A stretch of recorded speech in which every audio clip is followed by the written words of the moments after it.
Voilà des questions qui reviennent souvent au brevet des collèges et surtout lorsqu'il s'agit d'un texte autobiographique. Quelle est la valeur du présent? Alors clairement les élèves, vous n'y comprenez pas grand-chose a priori, alors que c'est tout simple. En fait, se demander quelle est la valeur du présent, ça revient à la même chose que de se demander pourquoi est-ce que j'utilise le présent dans cette phrase. Alors sachez qu'il y a 6 valeurs possibles pour le présent de l'indicatif que je vais essayer d'expliquer le plus simplement possible. À vos crayons, prenez des notes sur votre cahier parce que ce sera à vous de faire votre propre leçon sur votre cahier. C'est parti, action. Alors tout d'abord, le premier présent que vous connaissez déjà, c'est le présent de vérité générale. Et le présent de vérité générale, je vais donner un exemple très simple. C'est quelque chose qui est vrai tout le temps, partout, à n'importe quelle époque. Exemple, toutes les femmes sont belles.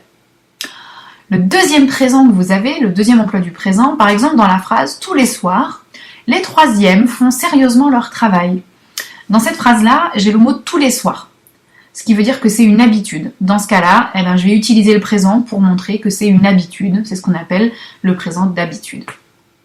Troisième possibilité, écoutez bien, lisez bien. Ses longs cheveux tombent en cascade sur ses épaules. Elle irradie de beauté en ce jour. C'est ni une vérité générale, puisque c'est vrai que ce jour-là, c'est ni une habitude, mais j'utilise le présent ici pour décrire le personnage. C'est ce qu'on appelle le présent de description.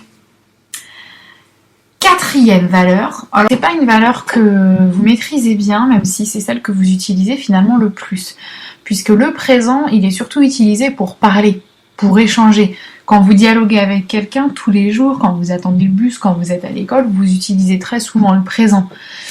Et ce présent-là, c'est tout simplement le présent qu'on appelle un présent d'énonciation, du verbe énoncer. C'est le présent du moment où je parle.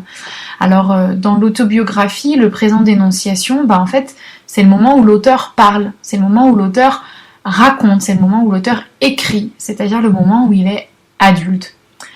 À cette valeur-là s'oppose bien évidemment la cinquième valeur qui est celle qu'on appelle le présent de narration.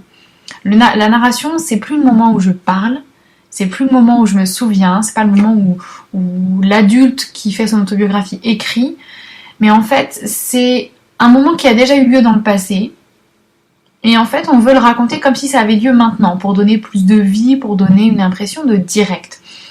Du coup, on va utiliser le présent pour raconter une histoire qui a eu lieu avant.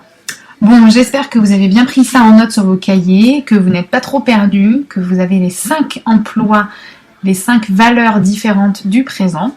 Et puis écoutez, vous retravaillerez sur ça demain après-midi en cours. Bonne soirée, c'était Madame Lequeux.